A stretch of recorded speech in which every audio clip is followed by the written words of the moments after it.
आतिफ, एक चीज़ जो कि लोग बहुत पूछते हैं, कहते हैं, जाहिर सी बात है, जब लाहौर का नाम लेते हैं तो क्रिकेटर जो सबसे पहले जहन में आता है वो बाबर आजम आता है। क्यों नहीं लाहौर कलंदर्स ने बाबर आजम को रखा?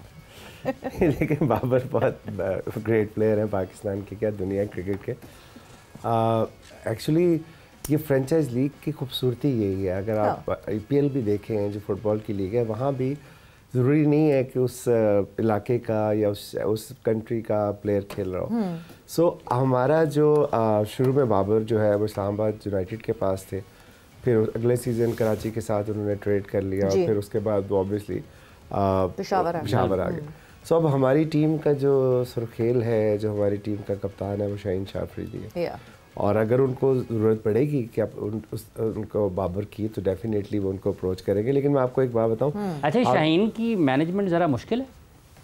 किसने कह दिया? ये तो किसने कह दिया? बहुत मुश्किल इंसान है। मेरा तो ख्याल है कि उससे ज़्यादा आसान किसी की हो ही नहीं सकती। अच्छा, क्योंकि होता ही है ना कि आप फ्रेंचाइज क्रिकेट में, हम पिछले 10 साल से इन्वॉल्व हैं, 10वां सीज़न है, और बहुत से लोग आए, मतलब अजहर अली से लेके तो Chris Gayle, Brendon McCullum, AB de Villiers, Hafeez भाई, बड़े नाम लाहौर कलंदर्स ने। लेकिन मैं समझता हूँ कि जो Shaheen is a born leader, और जिस तरह की उसकी शख्सियत है, देखिए लीडर कौन होता है? वो ये होता है कि जो अपने ना सिर्फ 11 को, 15 को, 20 को जो प्लेयर हमारे पास है, बल्कि जो आपका मैस्योर भी है, आपका जो असिस्टेंट कोच भी है, उसको साथ लेके चले। तो जिस तरह वो अपनी टीम को कैरी करता है और कलेक्टिव विजडम के साथ वो फैसले करता है, मैंने कभी नहीं देखा कि हम किसी भी वजह से, किसी भी हरकत से उसकी तंग हुए हों, या उसने कभी भी एटीट्यूड दिखाया हो। सो हमारे एक्सपीरियंस में बिल्कुल ऐसा नहीं है। बहुत प्यारा इंसान है वो, और अपने प्रोफेशन को पैशन के साथ फॉलो करता है। सो आप बात कर रहे थे कि 3 महीने वाली बात आपकी वो मिस होगी, कि जी 3 महीने की बात 3 महीने की नहीं है। बात ये है कि 3 महीने भी ज़्यादा बताएं आपने। उसमें होता ही है कि आपने एक टूर्नामेंट जब होता है, उससे एक ड्राफ्ट होता है, उसके दरमियान एक छोटी सी विंडो होती है जिसमें अपने डिफरेंट एक्टिविटीज़ होती हैं। अब ये देखें कि इस दफ़ा जब सलमान नसीर ने चार्ज संभाला है, और मोहसिन नकवी का बहुत क्रेडिट उनको जाता है कि उन्होंने सलमान को ये रिस्पॉन्सिबिलिटी दी। पिछले 4-5 साल से हम बोर्ड को ही कह रहे थे कि इंडिपेंडेंट कंपनी बनाए, उसका एक डेडिकेटेड हेड हो, सलमान बेहतर इंसान हो उसके लिए। सो उन्होंने क्या किया कि ट्रॉफ़ी टूर जो हमेशा लाहौर करता था जीत के, उन्होंने इस दफ़ा पहली दफ़ा चैम्पियंस ट्रॉफ़ी जो है, उसका जो अपना PSL की ट्रॉफ़ी है, उसको उन्होंने 11 शहर में वो लेके गए, 11 सिटीज़ में। जब वो लाहौर लेके आए तो ऑब्वियसली लाहौर हमारा शहर है क्रिकेट के हवाले से। सो उसमें उन्होंने, यहाँ पे हम यूनिवर्सिटी ऑफ लाहौर लेके गए, जहाँ पे 8 से 10 हज़ार बच्चियों ने उस ट्रॉफ़ी का इस्तकबाल किया। फ़खर साथ हमारे गए थे। फिर एक शाम हमने 2 दिन के लिए आई थी ट्रॉफ़ी, और एक शाम हमने रोज़े थे, रमज़ान था, तो SOS विलेज के बच्चों के साथ गुजारी उस ट्रॉफ़ी और फ़खर के साथ। और जब हम वहाँ पे गए तो हमने हर बच्चे के लिए गुडी बैग्स भी लेके गए। तो देखिए, एक्टिविटी तो लाहौर कलंदर सारा साल करता रहता है, तो फिर क्या वजह है जब हम स्पॉन्सरशिप लेने जाते हैं तो हमें नहीं मिलती? And this makes connectivity, and this makes the connect with the franchise, जिसकी हम बार बार बात करेंगे। If the franchise will not have a connect, will not have loyal fans with them, तो कोई फर्क नहीं पड़ेगा। आप जितना जो जिस तरह कर लें, फैंस नहीं उस तरह रेसिप्रोकेट करेंगे। वक्त एक ब्रेक का हुआ, ब्रेक पर जा रहे हैं, वापस आते हैं, कॉन्वर्सेशन को आगे बढ़ाते हैं।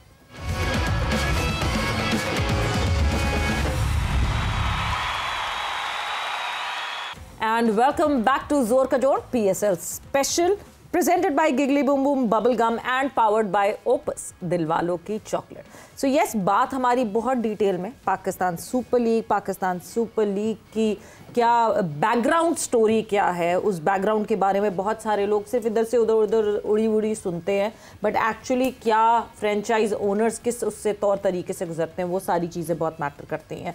और वो ऑब्वियसली हमें पता चले और आपके साथ वो कनेक्ट बने, that is very important. But yes, matches हो रहे हैं, 2 के 1 साइडेड हो रहे हैं, बट आई होप कि over the period of time ये बेहतर हो जाए। पेशावर ज़ल्मी मुल्तान सुल्तान्स का हुआ कल मुकाबला, उसके हवाले से हमने थोड़ी सी डिस्कशन की। एंड आज Islamabad United would be in action versus Karachi Kings, और कराची में फिर खेला जाएगा ये मैच।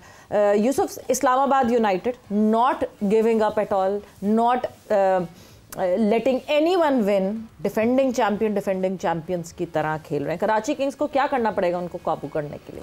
एक्स्ट्राऑर्डिनरी क्रिकेट खेलनी पड़ेगी, क्योंकि उनकी टीम बैलेंस खेल रही है और परफॉर्मेंस देती हुई आ रही है, और कॉन्फिडेंस उनका बहुत हाई है।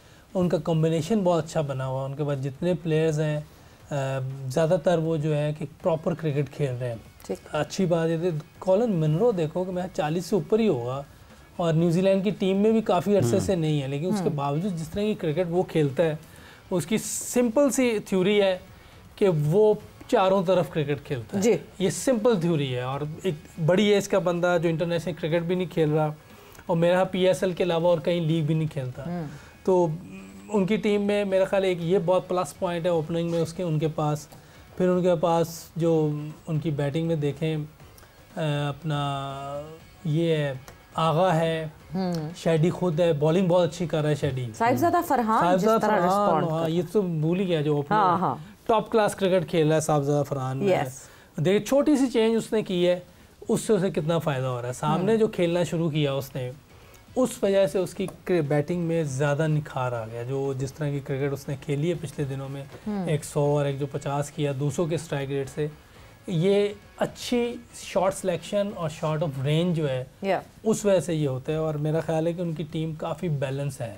अभी तो आज़म नहीं चला, आज़म अभी तक वैसे नहीं चल पाया जैसे वो खेलता है। बिल्कुल।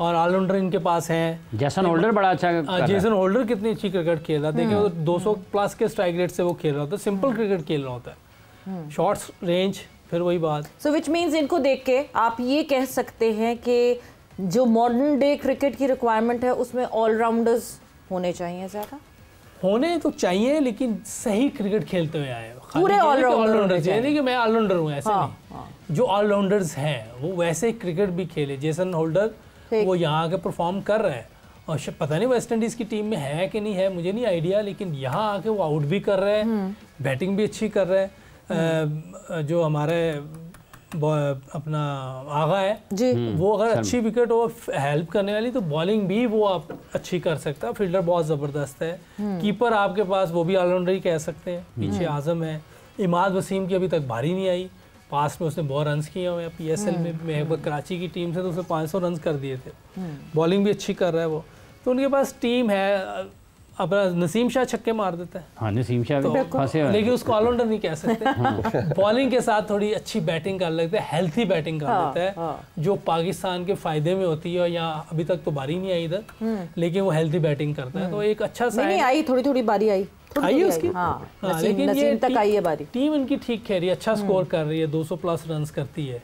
और जिस दिन नहीं भी किया तो उस दिन भी उन्होंने मैच जीता है, तो ये एक अच्छा साइन है। उनकी टीम प्रॉपर टीम एक नज़र आ रही है, बड़े बैलेंस टीम है। मतलब आपको लगता है इस्लामाबाद में मुख्तलिफ नंबरों पर जब बल्लेबाज खेलने के लिए आते हैं तो वो न सिर्फ पूरे ग्राउंड में खेलने की सलाहियत रखते हैं, बल्कि उसके साथ साथ अगर स्टेबिलिटी की ज़रूरत है वो भी चलाने की काम कर सकते हैं। जी, अच्छा खेल रहे हैं। देखें अभी उसका तो नाम ही नहीं लिया हमने, हैदर अली का। हैदर अली उसने भी एक इनिंग अच्छी खेली है। थोड़ा सा वो और अपने आप को इम्प्रूव करे ना, थोड़ा सा ऑफ साइड पे इधर सामने खेलना शुरू हो जाए, तो वो 5वें नंबर का 6ठे नंबर का एक अच्छा ऑप्शन हो सकता है। सिलेक्टर्स उसको वॉच कर सकते हैं, क्योंकि उसके पास पावर है हिटिंग करने की। उसने रन्स किए हुए, तेज़ रन्स किए हुए हैं। उस मैच में भी उसने 200 प्लस रन से। अच्छा, हैदर ने भी ब्रॉडकास्ट पे ये क्लेम किया कि ही इज़ बीन टोल्ड कि वो भी पाकिस्तान टीम का हिस्सा बन सकते हैं, मगर उन्होंने फोकस कहाँ करना है वो हिस्सा उनको भी नंबर 1 बताया गया है कि हाँ जी, जिस तरह हारिस ने बताया। सो 2 लोगों से तो हो गया वादा। अब ये वादा कर कौन रहा है ये पूछना जरूरी है। एग्जैक्टली कि ये वादा कर कौन रहा है ये पूछना बहुत जरूरी है, because advertisement Pakistan cricket board ने दे दी है हेड कोच की। So Aqib Javed would not be the interim coach any more, because बहुत लंबी कहानी होगी इंटरम की। सो डायरेक्टर डोमेस्टिक की मैं तो उस वक्त से आपने इतना सीधा खिलाया कि मैंने सीधा देखना शुरू कर दिया। हेड कोच की इनको डाले फौरी तौर पे इन्होंने सीख लिया, इनको डाले, ये जल्दी सुन लिया। सो हेड कोच की एडवर्टाइजमेंट आई हुई है, और साथ ही साथ जो है डायरेक्टर डोमेस्टिक यानी डायरेक्टर NCA NHPC की भी एडवर्टाइजमेंट आई हुई। वहाँ तो मेरे ख्याल से आकिब भाई उस तरफ चले जाएंगे, Aqib Javed would be heading that, but head coach के लिए जो है अब वो आ गया। तो ये वादे पता नहीं कौन कर रहा है लड़कों से, पर वादे किए हैं जरूर। पता नहीं, ये तो आपको खबर आई, आप ही हमें बताएं। अरे नहीं, ब्रॉडकास्ट पे कहा है, मुझे नहीं खबर आई। उन्होंने जब मैच के बाद बात होती है तो मोहम्मद हारिस ने भी यही बात की और हैदर ने भी यही बात। सलमान अली आगा भी बोले हैं, उन्होंने भी हसन अली का भी जिक्र किया है। उन्होंने हसन का भी कहा है कि इनकी भी कारकर्दगी जैसे ये देख रहे हैं। 8 7 8 आउट कर दिए उसने और 30 से नीचे रन दिए उसने। सो आतिफ, जब हम इन टीम्स की परफॉर्मेंसेस की बात करें, obviously Islamabad is leading from the front right now like champions. ऐसे आउटसाइड व्यू पे बाहर बैठ के लाहौर कलंदर्स के लिए व्हाट डू यू थिंक, कौन सी टीम्स आपको दिख रही हैं that could be challenge for Lahore? सारी टीमें बहुत अच्छी हैं। अनफॉर्चुनेटली तो मुल्तान की या पेशावर की उस तरह परफॉर्मेंस नहीं आ पाई, लेकिन कल आपने देखा कि पेशावर ने वन साइडेड मैच उन्होंने कर दिया था, हालांकि मुल्तान की बहुत अच्छी टीम है। तो कहने का मतलब ये है कि अभी ये टूर्नामेंट शुरू हुआ है, अभी 2-3 मैचेस और गुजरेंगे, कोई एक हफ्ते बाद आपको पेस पता लग जाएगी कि कौन किस तरफ जा रहा है। यानी अभी आप कह रहे हैं वार्म अप हो रही है लीग कुछ टीमों के लिए, कुछ टीमों के लिए हो रही है, कुछ को क्लिक कर गई हैं उनको, बट ये खूबसूरती है, ब्यूटी है T20 क्रिकेट की। और वैसे तो ओवरऑल क्रिकेट की, इसीलिए इसको हम ग्लोरियस गेम ऑफ अनसर्टेनिटीज कहते हैं कि यार कुछ पता नहीं लगता। और T20 में कल 2 आउट नहीं किए थे उन्होंने ऊपर से, और वो लग रहा था कि पेशावर हार जाएगा। बाबर और साइम के आउट होने के बाद उसका आप सोचे ना, उसके बाद वो स्कोर हो जाना, और फिर मैच के बाद तो बड़ा आसान होता है। लेकिन मेरे ख्याल में अच्छे आपको मैचेस देखने को मिलेंगे आने वाले दिनों में, और मैं समझता हूँ कि कोई भी टीम हो एट गिवन डे वो अच्छा खेलेगी तो वो जीत जाएगी।